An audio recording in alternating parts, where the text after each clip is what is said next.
Oke, bismillahirrahmanirrahim. Assalamualaikum warahmatullahi wabarakatuh. Kembali lagi bersama saya Ahmad Faiz Robani atau Ustadz Gaul dan Bro Ogo, ya kan? Prayogo. Hanya di channel Ustadz Gaul channel Ustadz guys ya, channel kecintaan dan kebanggaan kalian ya. Kebanggaan, kecintaan ya kan. Tapi sebelum kalian menonton video ini, gimana Ustadz? Jangan lupa Di subscribe, kemudian di like, komen, dan share ke teman-teman kalian. Karena di video-video kali ini kita akan membahas seputar dakwah di kalangan anak muda, tapi kita seru-seruan lah ya guys ya. Apalagi hari ini kita kontennya apa bro? Tentang prediksi Euro. Kemudian unsur-unsur apa ya? Mungkin kalau nyebutnya kebiasaan-kebiasaan anak muda dalam Euro, taruhan, kemudian tebak skor dan lain sebagainya, bro. Gimana pandangannya menurut Islam gitu kan? Yeah. Nah, itu bro. Nah gini bro, saya kan kurang mendalami Euro tahun ini khususnya, karena saya sering lihat highlight doang, bro. Ini kan aneh, bro. Jadi yang menarik dari Euro 2020 ini adalah di Euro 2020 ini itu dominan tim-tim raksasa itu kalah, bro. Ya betul. Jadi kan maksud saya ada suatu keanehan lah atau suatu kejanggalan lah. Apakah unsur apa gitu, bro? Aku kan lihat highlight gitu kan. Jadi tim-tim besar justru malah banyak yang berguguran atau raksasa Eropa lah. Tim-tim favorit banyak yang gugur ya. Iya. Mulai dari saya ini. Iya. Euro itu sebenarnya tahun 2020 diadakan, Iya, makanya namanya Euro 2020 kan. Tapi karena situasi pandemi yang masih melanda dunia, khususnya di Eropa ketika itu, jadi Euro diundur ke 2021, ke 1 tahun selanjutnya. Euro itu pertandingan 4 tahun sekali. Yang ikut namanya Euro pasti negara Eropa. Negara Eropa. Itulah dinamakan Euro. Amerika dan sebagainya tidak bisa. Kenapa Euro gitu ya? Euro. Kalau dari prediksi, sebelum kita ke prediksi, kita ke awal dulu. Sebenarnya favorit juara Euro itu kayak Portugal, Prancis, Belgia, tuan rumah Italia, gitu. Ada dulu namanya grup neraka. Grup F itu grup neraka. Grup neraka itu. Isinya Portugal, Jerman, Prancis, dan Hungaria. Dan semua grup neraka itu sekarang udah gugur. Udah lost gugur. Gila. Jadi langsung saja kalau kita lihat di per 8 final. Per 8 final itu pertandingan malam nanti. Ini malam ini ada jam 11. Jam 11. Jam 11 malam ini. Iya. Pertandingannya Spanyol lawan Swiss. Spanyol lawan Swiss ya. Spanyol lawan Swiss. Kalau kita lihat dari komposisi pemain, Spanyol ini salah satu pemain yang permainan tiki-taka lah. Main oper per gol seperti itu. Karena apa ya?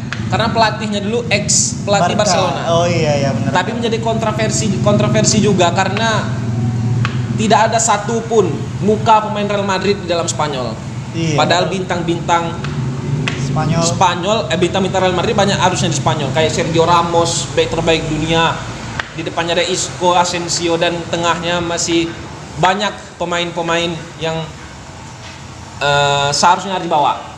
Kalau kita lihat dari Spanyol dan Swiss, presentasinya 60-40 lah. 60 ke 60-40. Spanyol 60% kemenangan, Swiss 40% kemenangan. Iya. Tapi jangan diremehkan.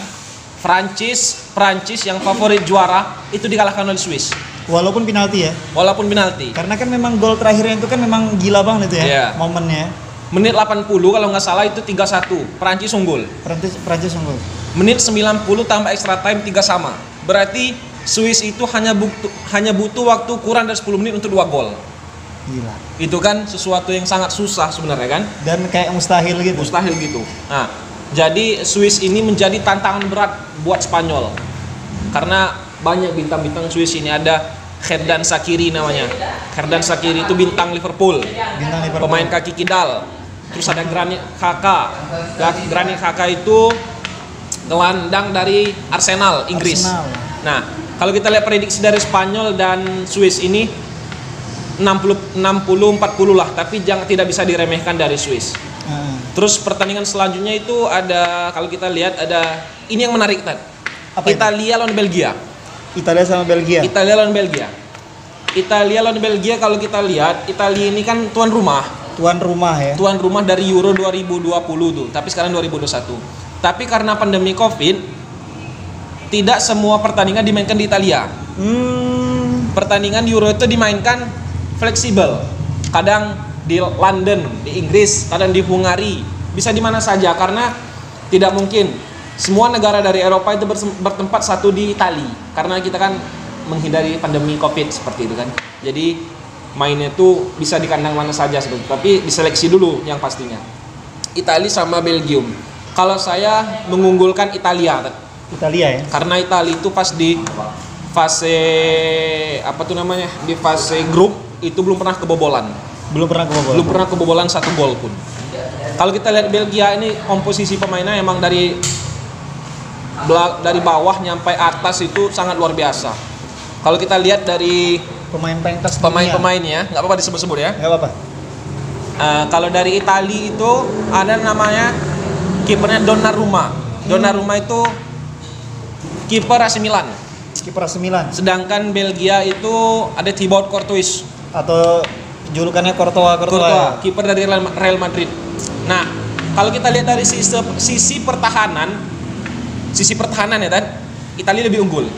Sisi pertahanan back maksudnya. Benar. Italia lebih unggul karena ada Chiellini dan Bonucci. Itu pada zamannya itu dinobatkan sebagai duo back terbaik di dunia. Tapi kalau kita lihat dari permainan tengah, Italia kalah dari Belgia. Belgia itu komposisi pemain tengahnya sangat kuat lah. Ada Kevin De Bruyne itu gelandang terbaik dunia. Sedangkan Italia itu ada ya Marco Verratti, Jorginho dan seperti itu kan. Tapi kalau dari sisi pengalaman sama aja, tidak jauh beda. Tapi kalau dari sisi gelandang lebih unggul dari Belgia. Kalau kita lihat dari sisi penyerang trio Italia itu ada sebelah kirinya ada Insigne. Ujung tombak Napoli. Italia. Memang dari Italia tuh lah. Yeah. Ujung tombaknya ada Ciro Immobile. Terus sebelah kanannya ada Chiesa. Chiesa ini kurang berpengalaman sebenarnya, masih pemain muda. Kayaknya seumuran kita kan. Sekitaran 23 umurnya. 22-23. Di bawah saya berarti setahun. Kalau dari sisi penyerang masih unggul dari Belgia. Belgia ada Eden Hazard, pemain ada Lukaku, Real Madrid, Romelu Lukaku. Sebelah kanannya itu ada Didier Mertens. Skill dari Napoli seperti itu. Kalau kita lihat. Mungkin itu dari 4 klub yang lolos. Mungkin dari Ustadz dulu, gimana pendapatnya tentang Euro ini kan, karena gimana ya, Euro ini sepak bola itu kan bukan hanya mengajarkan tentang gol. Sepak bola itu kan juga kebahagiaan seperti itu. Tapi di balik itu untuk orang meramaikannya itu kadang ayo kita nobar. Ya.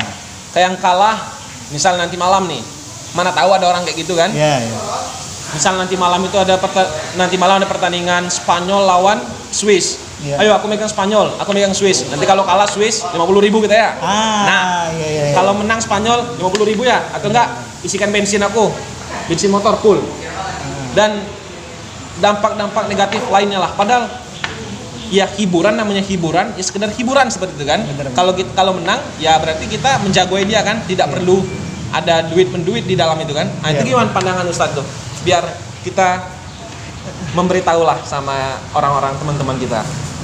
Nah, memang mantap banget bro ya wawasan tentang Euronya. Tapi bro, sebelum saya jawab pertanyaan itu bro, satu tim yang prediksi juara dari keempat tim, dari 4 tim ya? Semuanya 8 dari 8 tim kira-kira bro megang siapa tuh? Kalau prediksi saya satu aja. Satu ya. Kalau dari Italia ke Belgia, Italia. Berarti Italia masuk semifinal. Yeah. Spanyol lawan Swiss, Spanyol.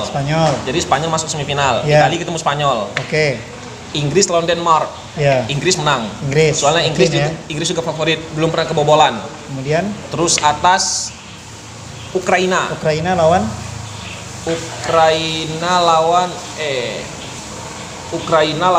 Republik Ceko kalau Republik Ceko. Benar, Republik Ceko. Apa nggak kebalik ya? Bagannya saya lihat. Inggris lawan Denmark, Republik Ceko lawan Ukraina. Iya. Kalau kita salah ya guys, silakan di ini ya. Ya, silakan komen aja di bawah. Soalnya kan Namanya manusia Iya. tidak luput dari kesalahan dan kelupaan. Itu guys. Tapi kalau dari prediksi saya Dari satu tim aja. satu tim ya.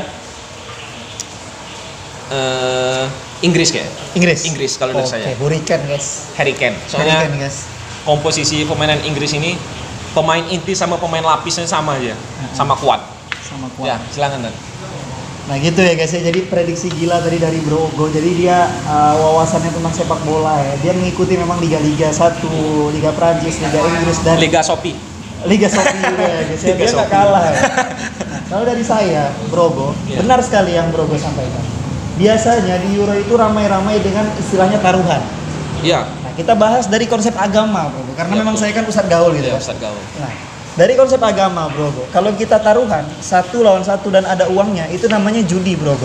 Sedangkan judi. sedangkan Allah berfirman, ya ayyuhallazina amanu innama Khamru. ya kan? Innamal khamru wal maisir wal ansab wal azlam rijsum min amali syaiton fajtanibu. Sesungguhnya khamar wal maisir dan perjudian. Perjudian ini banyak, Bro. Ada sistemnya yang kita memang main, kita ikut dalam sana dan kita memenangkan pertandingan itu. Ada juga yang sistem kayak gini, ya kan? Lu misalnya milih England tadi atau Inggris. gue milih Italia, misalnya. Italia lawan apa tadi? Lawan Belgia. Lawan Belgia ya Itu kan? yang paling sengit itu. Nah, kita ini yang paling sengit kan. Nah, kalau Belgia menang 100.000 ya ke gua, Ah. atau kalau Italia menang gua kasih lu 100.000. Ya. Gitu kan, itu kan lagi memang marak-marak. Kalau nggak Dan isi- kebanyakan isikan- kita lupa dengan hukumnya, Bro. Nah, itu. Ingatlah kawan-kawan, padahal ini hukumnya apa? Ini nih jenisnya cuma permainan belaka. Ini hiburan gitu kan. Ini hiburan. Belum lagi kalau ini Tat. Belum lagi kalau mungkin ada unsur riba di sana, bisa jadi kan? Bisa jadi banget. Iya, misal taruhan 100.000, dikasihnya sinilah masa 100, 200 lah, itu kan Ah. mana judi plus riba. Wah, Astagfirullah. itu gila sih. Nah, maka buat kalian-kalian nih, maksud saya, mumpung lagi ramai kan Euro. Siapa tahu video saya lewat di YouTube kalian gitu kan. Iya. Jadi seputar Euro ini, kalian harus tahu guys ya. Kalau taruhan itu hukumnya berdosa, guys. Udahlah, kalian nonton aja, nggak perlu taruhan lah. Kalau mau sedekah aja. Menang kalah sedekah. Kalau Spanyol makan bakso, saya sedekahkan uang saya untuk beli bakso. Kalau Spanyol menang lawan Swiss misalnya, atau menang kalah tapi tetap sedekah, itu hadiah namanya. Karena kalian udah janji. Jadi jangan harus menang harus kalah. Ini adalah perjudian. Kemudian kalau prediksi gimana Ustadz? Kayak tadi Brogo kan. Kalau prediksi itu nggak apa-apa guys. Seperti kalian prediksi hujan. Kenapa ada lembaga BOMG? Iya kan? BPKB. BUMN. Bukan. Lupa saya guys, apa? Aduh lupa. Apa? Kameramen? BMKG. Oh, ini memang kameramen kita. BUMN ini Ini usaha-usaha. Sebelumnya kita kasih tahu dulu, ini anak UIN Jogja, ya kan? Nah, jadi ada prediksi hujan. Jadi kalau prediksi nggak apa-apa Brogo. Dan saya tanya tadi kan alasan Brogo prediksi apa? Karena memang dari segi line up, pemain, starter, kekuatan individual, pengalaman. Nah inilah prediksi namanya. Jadi bukan mengadu nasib dengan azlam. Kalau mengadu nasib dengan azlam itu kita nggak tahu menau, nasib kita adukan. Ah ya kan? Seperti kalau kata zaman Rasul itu, ketika menembakkan panah, ya kan? Menembakkan panah itu terserah mau kemana. Baik atau buruk, atau saya pergi malam ini atau enggak, itu namanya mengadu nasib. Kalau prediksi nggak apa-apa ya guys ya, seperti prediksi itu. Tapi kalau prediksi saya Brogo ya, saya kuat di Belgia Kuat di Belgia untuk juara dunia ya, juara Euro ya. untuk juara Euro. Yakin saya Brogo, karena ada kekuatan P Hazard atau adiknya Eden Hazard kayaknya. Torgan Hazard. Saya salut dengan permainan itu Brogo. Karena dia dulu mencetak ketika Belgia lawan Portugal, Ya. 1-0 itu dia yang nyetak. Dia yang nyetak Dari luar kotak kunci penalti. kemenangan ya. Luar kotak penalti. Nah itu gila guys Iya. ya. Nah itu yang pertama. Yang kedua adalah ketika kalian nonton Euro ini, saya sarankan adalah untuk apa ya maksudnya? Ya jangan terlalu di-push lah. Maksudnya demi nonton Euro nggak tidur dari jam 7 malam. Ya nonton. Cuman stabilkan lah, karena besok kan kalian mau beraktivitas ya kan.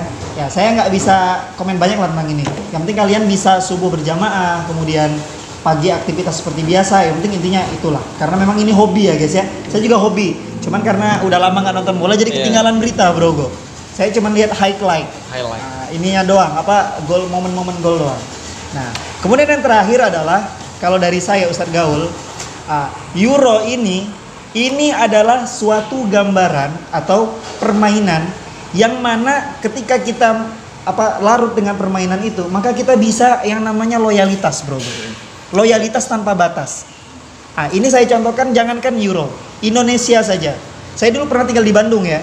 Dulu Ustadz Gaul pernah tinggal di Bandung. Itu ketika Persib main, itu Viking itu mereka rela mati-matian di sana ke sana tanpa mengingat lagi waktu. Dari jam 2 mainnya maghrib sampai malam di situ terus demi loyalitas, demi mendukung satu tim. Nah, sedangkan Rasulullah bersabda adalah almar'atu ma'aman ahabbah. Seseorang itu bersama orang yang dia cintai. Maka ketika kita ngefans kepada pemain bola atau kita ngefans kepada klub atau kepada apapun, kita ingat konsepnya adalah jangan terlalu wala atau jangan terlalu loyalitas. Karena nanti seseorang itu akan dikumpulkan di akhirat itu bersama orang yang dia cintai. Kamu mencintai Messi, oke, ya kan? Kamu suka gaya permainan Messi, tapi mencintai dia, maka kamu akan bersama dia di akhirat. Ya, mohon maaf, kita nggak tahu nanti di akhirat gimana, gitu kan? Jadi kalau untuk mencintai, kita harus prioritaskan cinta kita kepada orang-orang Muslim. Nah, saya setuju kayak Khabib itu, UFC. Khabib Nurmagomedov. Nah, itu kan dia soleh dan dia juga olahragawan. Dia main gulat kan atau main UFC kan. Nah ini boleh kita cinta guys, ngefans karena memang dia bagus. Atau kalau di bola itu ada namanya mungkin Ozil ya kan, Mesut Ozil. Banyak pemain muslim. Banyak pemain muslim dan dia loyalitasnya kepada agamanya kuat. Nah maksud saya jangan sampai ini menjadi takaran loyalitas kita. Tetap loyalitas kita, saya dan kalian yang nonton video ini itu adalah agama kita, Allah Subhanahu wa taala. Favorit kita, fan kita, sosok Nabi kita, Nabi Muhammad SAW. Adapun orang-orang yang kita ingin fan atau kita belajar dari pelajari kegigihannya, perjuangannya. Messi belajar dari kegigihannya, Ronaldo belajar dari kegigihannya. Ini mereka adalah orang-orang yang luar biasa, bro. Karena tidak ada yang langsung instan. Prosesnya dihargai, prosesnya yang kita tiru, prosesnya adalah yang butuh bagi kita, untuk penyemangat bagi kita. Jangan hanya nonton Euro kayak gini, kita melihat mereka adalah atlet profesional, bintang ternama di dunia, tapi kita melihatnya hanya sekedar hiburan saja. Kita ambil pelajaran dari itu semua. Kita bisa kok, tapi kita bisa menjadi orang yang mungkin sesuai bakat kita, bro. Mungkin kalau kalian bakatnya YouTuber gitu kan, ya silakan kembangkan, ya kan? Atau kalian bakatnya futsal, kembangkan sampai kalian menjadi pemain ternama. Sampai nanti ada Bro Ogo misalnya kan, Bro Ogo pemain futsal mewakili timnas Indonesia. Amin. Itu kan bangganya luar biasa, Bro Ogo. Sholatnya mantap, ya kan? Pas orang lagi Ramadan dia puasa, dia pakai celana mungkin yang nutupi aurat, wah itu gila sih. Karena nanti pada zamannya kejayaan Islam itu akan bangkit, bro. Nah ini maksud saya, ini mungkin nasihat-nasihat dari segi keagamaan. Tapi jangan juga karena nonton video ini kalian nggak mau nonton Euro lagi kan? Saya aja mau nonton guys, tapi saya mau lihatnya nanti mungkin semifinal atau final lah. Mungkin diajak Brogo ini, kita nanti mau nobar ya Brogo ya. Nah, kita nobar kan. Tentang Euro ini pasti kalian banyak lah yang suka tentang Euro atau sepak bola. Bahkan tidak mayoritas laki-laki yang suka Euro itu, yang suka bola. Cewek pun bisa kan? Bahkan cewek pun suka bola. Benar. Nah makanya kalau prediksi kalian tidak sesuai dengan prediksi kami berdua, silakan komen prediksinya. Silakan komen di bawah. Coba. Nanti kalau yang menang benar guys ya, benar ya. Ingatin saya. Kalau prediksi kalian menang juara 1, saya kasih hadiah, bukan taruhan. Nah, bukan taruhan ya bro ya. Saya mau sedekah. Saya mau hadiah. Hadiah menghadiahkan satu parfum seharga 50.000. Ya, dari Al Rehab karena saya founder dari Al Rehab Official Store. Saya mau memberikan kalian komen yang benar dan termasuk yang teratas, paham kan? Kalau dia yang bawah nggak bisa. Walaupun sama prediksinya. Dan batas komen adalah besok bro. Karena gini bro, kalau dia komennya berapa hari lagi, takutnya nanti bukan prediksi bro. Kita bukan tebak-menebak atau mengundi, cuman kita prediksi ya guys ya. Prediksi kan tadi kata bro, kita lihat line up, pengalaman, skill, Nah, jadi kalian komen dulu spam sampai besok sore maghrib. Jadi itu yang dihitung nanti. Ya. Coba komen siapalah negara yang kuat. Kalau prediksi saya Inggris, Ustaz. Belgia. Coba kalau kalian tidak sesuai atau mau Spanyol, mau Italia silakan. Komen di bawah dulu. Soalnya ada hadiah. Benar. Oke bro, mungkin terima kasih dulu hari ini ya. Karena mungkin kita lumayan lama bincang-bincang. Tapi ini seru banget sih ngobrol kayak gini. Ya, ketemu lagi di konten kita berikutnya ya guys ya. Tetap di Ustadz Gaul Channel. Jangan lupa di subscribe, like, and Comment. comment, share. share. Aku lu qauli hadza, astaghfirullahalazim. Assalamualaikum warahmatullahi wabarakatuh.